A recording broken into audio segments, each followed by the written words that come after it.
Today we're checking out possibly one of the most popular budget mechanical keyboards you've heard of. This board comes in at a cool $89.99, which I know a lot of you might consider not budget, but in the keyboard world it kind of is.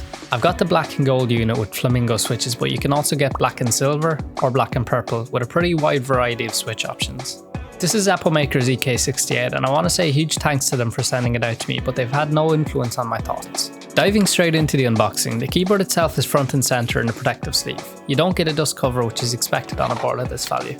For accessories, you get the good old user manual, a braided USB to USB-C cable, a very standard keycap and switch puller, a few extra accent keycaps, and a few spare switches as well. Okay, so let's get into some of the basics of the keyboard.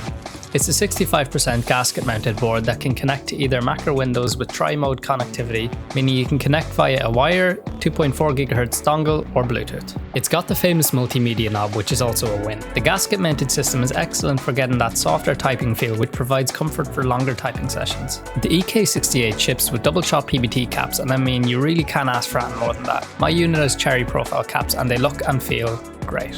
Okay, let's open up this board and explore what's inside. Now, I want to take this chance to point out the fact that this board, before any of the lovely Epomaker branding and customizing, is actually a GMK67, which I know a lot of you will know.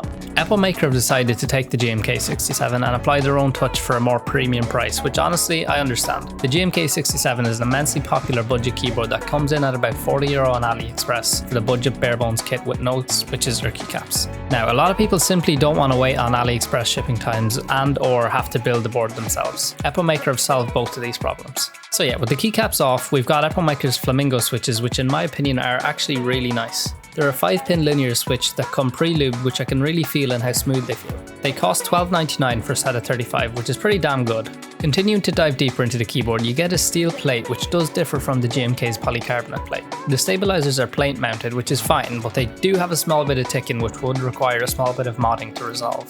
You get plenty of foam in this case for sound dampening, which is really nice to see in a board of this value. The PCB is 5-pin hot swap with RGB LEDs that are south facing, which is good. If you have taken your unit apart and want to know how to reassemble it, let's turn this mess into a keyboard again.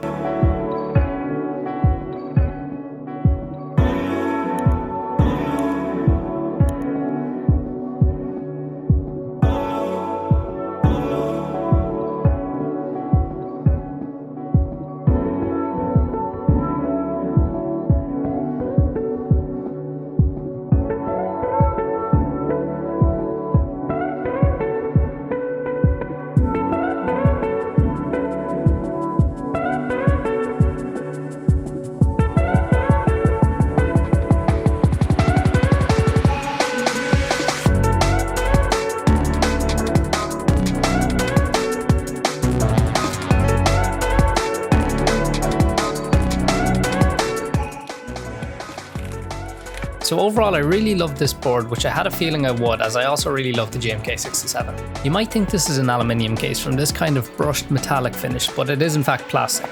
Personally, I don't mind this at all. It's got all the connectivity features you would expect and has adjustable feet for finding that optimal typing angle. As mentioned, the keycaps are stunning and the switches are buttery smooth, so I really don't have a bad word to say about this keyboard. With all that out of the way, I'm going to finish off with the sound test. So enjoy. Please do consider dropping a like and a subscription if you're enjoying the video.